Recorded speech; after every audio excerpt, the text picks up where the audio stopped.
आदाब, मैं मुमताज आलम रिजवी और मैं बात करूंगा बहुजन समाज पार्टी की। जी हाँ, बहुजन समाज पार्टी की जिसके बारे में ये कहा जा रहा है कि समाज पार्टी तो खत्म हो गई। बहुजन समाज पार्टी में तो कुछ बचा ही नहीं है। समाज पार्टी की जो सुप्रीमो है बहन मायावती जी, वो तो सो गई हैं। वो तो चुनाव नहीं लड़ना चाहती, वो तो सामने नहीं आ रही, वो किसी बात पे बोलती नहीं है। दरअसल ये गुमराह किया जा रहा है सिर्फ इस बुनियाद पे क्योंकि सीटें नहीं आई।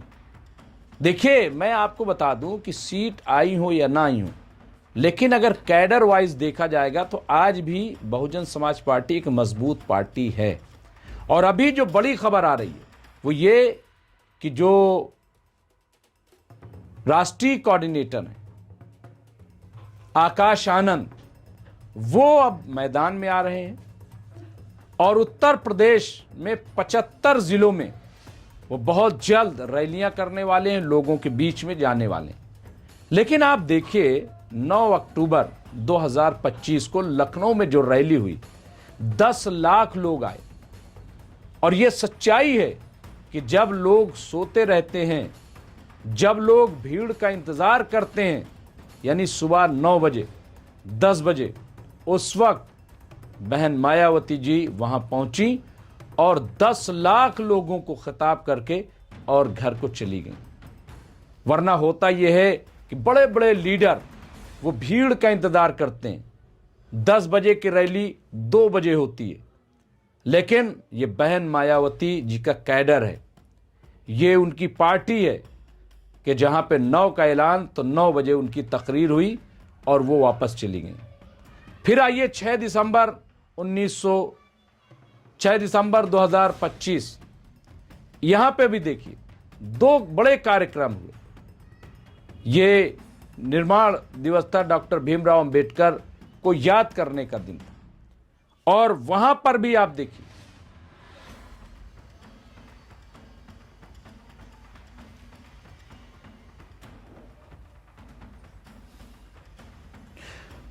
दूसरा, मैं आपको बता दूं कि 6 दिसंबर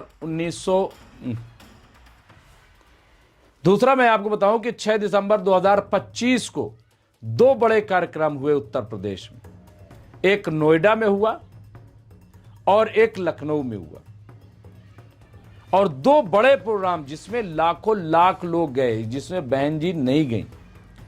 लेकिन यहां पर भी आप देखिए, डॉक्टर भीमराव अंबेडकर को खराज अकीदत पेश करने के लिए जो बहुजन समाज के लोग हैं, जो बहुजन समाज पार्टी के लोग हैं, वो सब मैदान में आए और उन्हें खराज अकीदत पेश किया। यहां नोएडा में आकाश आनंद जी भी पहुंचे थे। अब आ जाइए, आप देखिए कि बहन जी का जन्मदिन मनाया गया। उत्तर प्रदेश की अगर बात करें तो 18 मंडलों में कोई मंडल ऐसा नहीं है कि जहां 1 लाख से ज्यादा लोग न रहे, बल्कि उससे भी बहुत ज्यादा लोग वहां पर पहुंचे। 18 मंडल में बहन जी का जन्मदिन शानदार तरीके से मनाया गया। और इसके ये तो मैं बता रहा हूं संगठन, अभी रैली नहीं हो रही, कोई चुनावी सभा नहीं हो रही। और इसमें जो लोग आए वो अपने पैसों से आए हैं। किसी के लिए बस नहीं लगाई गई कि पार्टी की तरफ से बस लगाई गई हो, वरना जा करके LIU से रिपोर्ट ले लीजिए, खुफिया विभाग से रिपोर्ट ले लीजिए कि किस तरह से। और चूंकि मैं खुद बराबर इस सफर में शामिल रहा हूं, तो मुझे पता है कि कैसे लोग अपने अपने चंदे से पैसे दे करके सेक्टर वाइज, बूथ वाइज लोग आए हैं चल करके अपने से। तो 18 मंडलों में बड़ा कार्यक्रम हुआ। और अब आकाश आनंद जी आ रहे हैं, जो राष्ट्रीय कोऑर्डिनेटर हैं, वो आ रहे हैं और वो 75 जिलों का दौरा करेंगे, 75 जिलों में रैलियां करेंगे। इसके अलावा आप देखिए कि बहन जी कोई ऐसा इशू नहीं है जिस पर बोलती ना हो।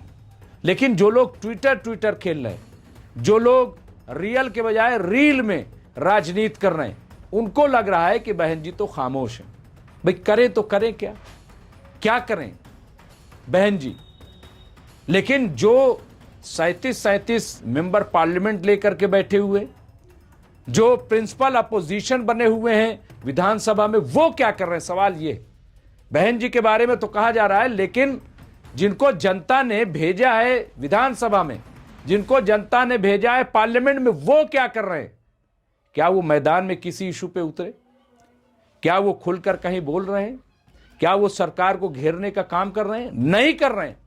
लेकिन सवाल बहन जी से हो रहा है। बहन जी को कहा जा रहा है कि वो चुनाव नहीं लड़ने के मूड में हैं, वो मैदान में नहीं उतर रही हैं, वो तो डरी हुई हैं, वो तो बीजेपी की बी टीम है। जबकि कोई अगर संजीदगी से बोलता है, एसआईआर पे सब ट्वीट खेल रहे थे, लेकिन बहन जी का एक ट्वीट, एक मैसेज, और सरकार को झुकना पड़ा, और सरकार जो है उसने डेट एसआईआर की बढ़ाई। मेरठ वाले मामले में आप देखिए कि बहन जी का एक ट्वीट, वहां पे कार्यकर्ता जो पहुंचे, संघर्ष किया, वो अलग, लेकिन एक ट्वीट, और महज 48 घंटे के अंदर अंदर उस बेटी को बरामद किया गया। अभी मणिकर्णिका का जो मंदिर जिस तरह से तोड़ा गया है वाराणसी में, इस पर भी बहन जी ने ट्वीट किया। और ट्वीट का मतलब ये नहीं होता है कि ट्वीट कर दिया तो बस हो गया, काम खत्म। नहीं, जब ट्वीट बहन जी करती हैं तो उनके जो सिपाही होते हैं वो मैदान में उतरते हैं, वो बोलते हैं खुल करके, उस पर जद्दोजहद करते हैं, रणनीति तैयार होती है। और बहन जी के मैसेज होता है कि ये सब चीजें याद रखिएगा, जब वक्त आएगा तो इन तमाम बातों का जवाब दिया जाएगा। तो ये बहन जी दिखाती हैं। और ये जो गुस्सा है, ये जो भीड़ आ रही है, ये क्या आप समझ रहे हो? भीड़ क्यों आ रही है? आप बताइए, अखिलेश यादव ने 10 लाख की कोई रैली की हो, कांग्रेस ने उत्तर प्रदेश में 10 लाख की कोई रैली की हो, 18 मंडलों में एक दिन में किसी भी पार्टी का कोई सम्मेलन हुआ हो तो हमें बताइए, कोई भी एक प्रोग्राम हुआ हो कांग्रेस का, आप बता दीजिए कि एक दिन में 18 मंडलों में अगर कोई कार्यक्रम इतना कि जिसमें लाखों लाख लोग शरीक हुए हैं, आप बताइए। बीजेपी के बारे में बता दीजिए, वो तो सरकार में है, कि अगर इतना बड़ा प्रोग्राम कि एक दिन में 18 जगहों पे अगर कोई प्रोग्राम हुआ हो। और ये बहन जी का जो ये जन्मदिन था, ये जन्मदिन नहीं बल्कि बहन जी ने इसे जन कल्याणकारी जो है दिवस के तौर पे मनाया। तो ये क्यों सहयोग दिवस ये मनाया गया? कोई अगर किसी ने ऐसा किया हो तो बताइए। लेकिन फिर भी कहा जा रहा है कि साहब बहन जी जो है चुप है। बहन जी चुप नहीं है, बहन जी ऑब्जर्व कर रही हैं, हालात को देख रही हैं, समझ रही हैं। और अब आकाश आनंद जी मैदान में आ रहे हैं, और अब आप देखिएगा कि बहन जी क्या करते हैं। बहरहाल ये बहुत बड़ा कदम है, और जो जितना खामोश होता है वो उतनी ताकत रखता है। और ये बीएसपी का तूफान है।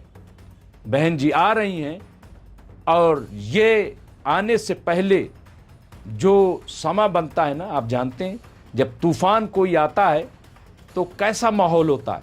तो इस वक्त जो माहौल आप देख रहे हैं बीएसपी का, वो इसी बात की दलील है, इस बात की दलील है कि बहन जी आ रही हैं, और ये उसी का तमाम जो है आप देख रहे हैं हालात और माहौल है।